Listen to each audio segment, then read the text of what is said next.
வருவார். ஒரு அலியில சொல்லுங்க பார்க்கலாம். அவருக்கு சந்தோஷம் வரும். பைபிளை திறந்தா எத்தனையோ பேர் என்னால சொல்ல முடியும். அருமையான ஒரு ஊழியக்காரர், ஒரு சர்ச்சினுடைய ரெவரண்ட். அவர் அவருடைய நண்பரை சபைக்கு கூப்பிட்டார். அவர் ஊழியத்துக்கு வர்றதுக்கு முன்னாடி 2 பேரும் க்ளோஸ் ஃப்ரெண்டு. அவரை கர்த்தர் அறியாத ஒரு நண்பர். அவரை சபைக்கு கூப்பிட்டார். கூப்பிட்ட பொழுது அவர் சொன்னார், நான் உங்க சர்ச்சுக்கு வருவேன், நான் கூப்பிட்டா என் கோயிலுக்கு நீ வருவியா அப்படின்னு கேட்டார். சரி, ஒப்பந்தம் பண்ணியாச்சு. அவர் கூப்பிட்டார். அந்த நண்பர் சர்ச்சுக்கு வந்துட்டார். அன்னைக்கு சர்ச்சுக்கு வந்தா இவர் எதிர்பார்த்தது என்ன?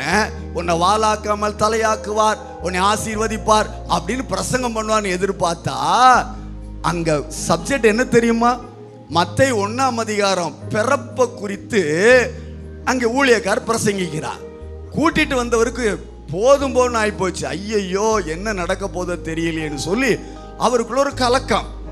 அப்போ அங்கே ஆபிரகாம்ல இருந்து பிறப்பு சொல்லப்பட்டிருக்கிறது.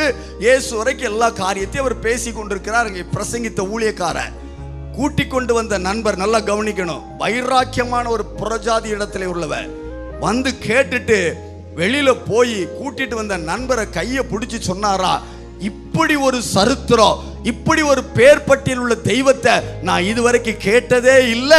இந்த தெய்வம் தான் உண்மையான தெய்வம் என்று சொல்ல அந்த மனுஷன் இயேசுவை ஏற்றுக்கொண்டு வட மாநிலத்துக்கு மிஷனரியாய் புறப்பட்டு போய் ஊழியம் செய்து கொண்டிருக்கிறார்.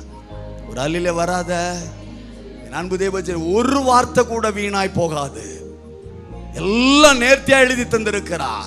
ஆனால் திறந்த வாசல் முன்னாடி வைக்க வேண்டும் என்றால் நாம் என்ன செய்ய வேண்டும்?